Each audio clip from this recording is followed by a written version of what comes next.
Again, welcome back, good learners. This is Silent Song and Other Stories. Even we're about to wind up these particular short stories, so far so good.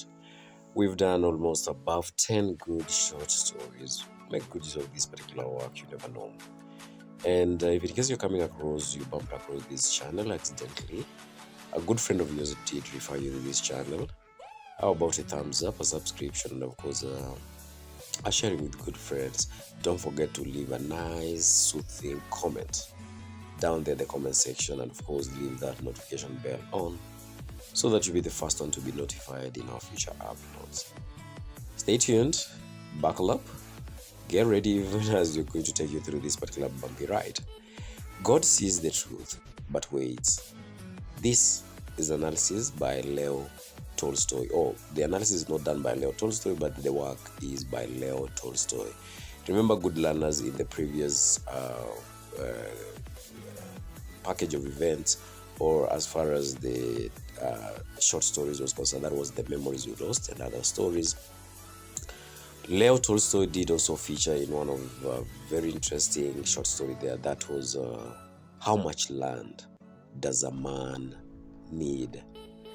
And now this time around, he has also featured in this particular course of work, Silent Song and Other Stories. We still find him around, and his work is of consideration, meaning that he is of interest, and we're going to sojourn and look at what exactly are his sentiments, the thoughts that he's trying to share, and how effective he has done that one. Therefore, God Sees the Truth but Waits by Leo Tolstoy.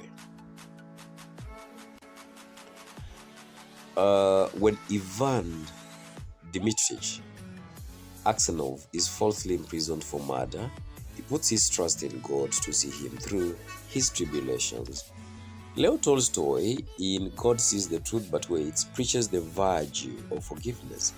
The tale takes the form of a parable which adjures the reader to consider forgiving their transgressors rather than taking vengeance. The focus is the true justice comes from God. Forgiveness is liberating. And we have a couple of characters in God Sees the Truth But Waits. We have Ivan Dmitrich Aksenov. We also have Makar Semyonich. Okay, whichever way you pronounce those words. The wordings are there. It's up to you to remember them so that you put them when you're asked. So therefore, let's look at a summary of God Sees the Truth But Waits. Ivan Dmitrich Aksenov is a young merchant from the town of Vladimir, not the Vladimir Putin, no. He owns 2 shops and a house. As a young man, he was unruly and given to drinking a tad too much, but he stopped drinking when he got married. One day, he bids his family goodbye as he is leaving for the Nizi fair. His wife dissuades him from going since she had had a bad dream about him. She dreams that he would return when his hair is quite grey. She beseeches him to put off the journey till a later date. Ivan Dmitrich Aksenov laughs it off and says that that is a lucky sign and carries through with his intended journey. Halfway through the journey, he meets a merchant who is an acquaintance of his.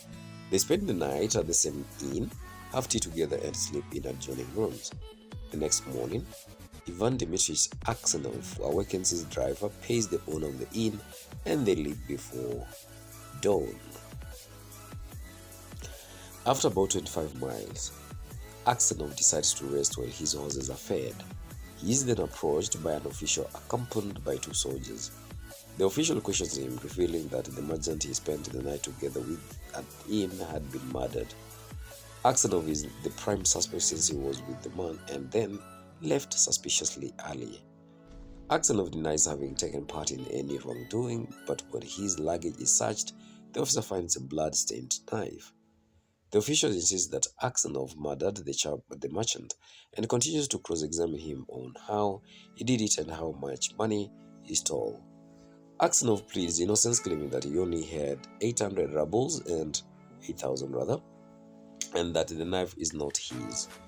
With the odds stacked against him, trembling and looking guilty, Ivan Dmitrich Aksenov is apprehended. His money and goods are seized. He weeps bitterly. Inquiries are made about him in his hometown of Vladimir, and it turns out that he used to drink a lot and love in his younger days, but he is a good man. Nonetheless, he is charged with murder of the merchant from Ryazan and stealing 20,000 rubles from him. His wife visits him in prison. She is restricted from seeing him at first. After begging, the officials allow her and the small children to see Aksenov. She faints at the sight of her loving husband in prison attire and in chains, locked up with thieves and criminals. They talk a bit and he tells her that she must petition the Caesar to spare an innocent man the anguish of unfair retribution. His wife informs him that he or her efforts to petition had borne no fruit. She then reminds him of the potential's dream about the grey hair and says, "Vanya, dearest, tell your wife the truth. Was it not you who did it?" Ivan Dmitri Aksenov weeps in disbelief when even his dear wife is dubious, disbelieving, and suspicious.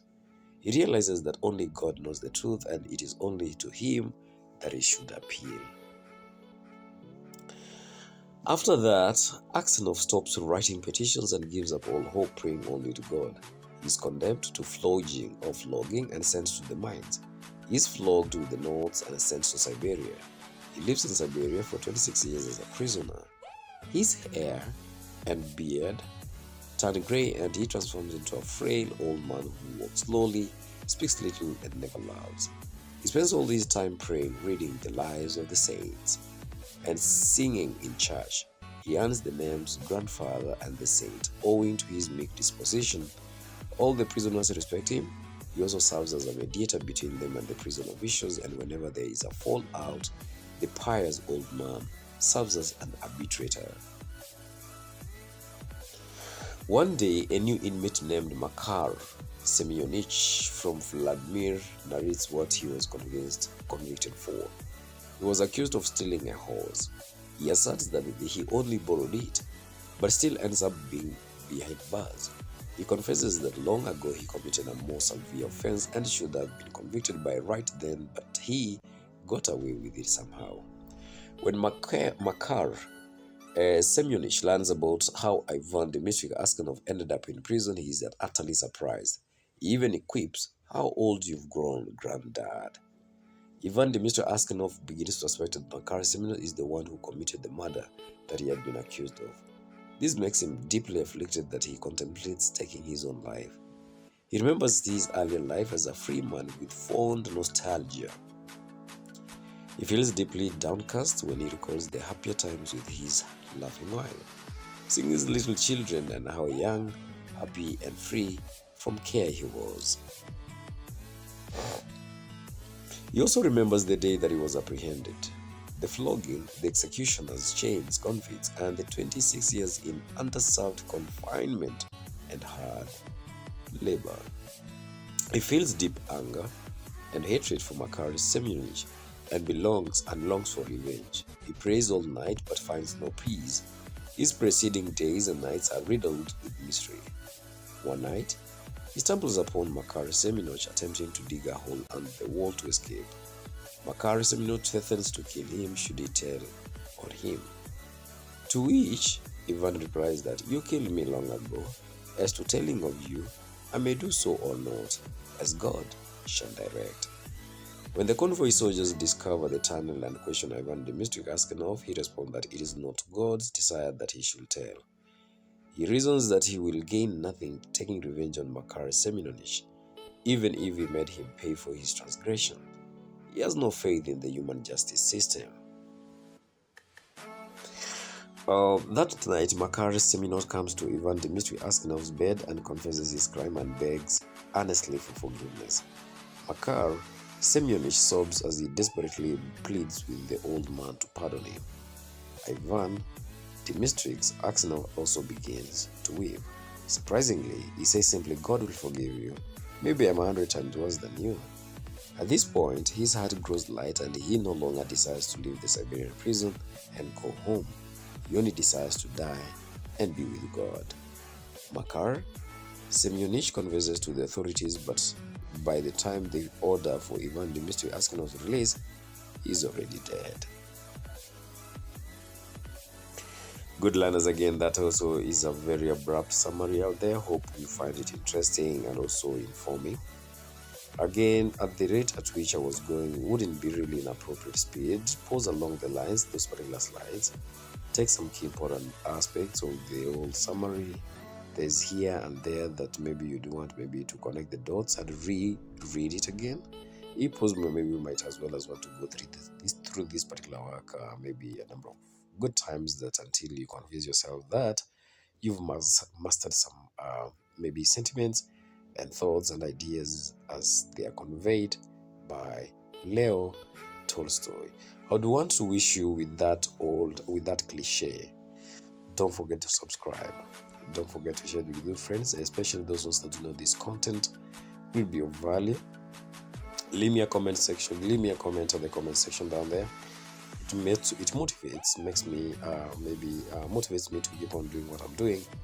And you never know, one good turn deserves the other. And above all, there are those ones that if you are interested in this particular work and you feel like maybe you can come in with maybe a contribution but of different maybe approach, math, chemistry, physics, biology, feel free to holler me, inbox me. I'm going to leave maybe my email. I'll pin it up on the comment section, so that will be the only way forward, even as trying to create this particular maybe foundation, empire rather, of maybe giving back to the society. Cheers for now. Take care until we meet next time around. Good day.